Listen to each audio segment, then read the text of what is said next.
ફુલતા નામનું tanker vessel liquid jetty 2 ઉપરથી તકરીબન 12:15 વાગે ઓમાન માટે મેથેલોન ખાલી કરીને નીકળેલ હતું. આ જહાજ પોર્ટના નેવિગેશનલ ચેનલની બહાર જતા એક્સપ્લોશનનું બનાવ બનવાની ઇનપુટ અમને આવેલ છે.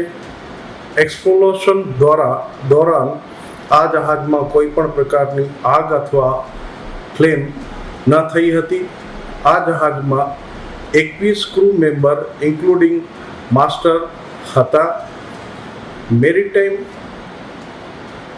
કોઓર્ડિનેશન કમિટી દ્વારા કોસ્ટગાર્ડને આ ઘટના બનાવ અનુભવે જાણ કરવામાં આવી હતી. દીનદયાલ પોર્ટ ઓથોરિટીની ટગ અને કોસ્ટગાર્ડનું જહાજ ઘટના સ્થળે પહોંચી ગયું હતું. દીનદયાલ પોર્ટ ઓથોરિટીની ટગની સહાયતાથી 21 ક્રૂ મેમ્બરને સહી સલામત રેસ્ક્યુ કરી શિફ્ટ કરી દેવામાં આવ્યું.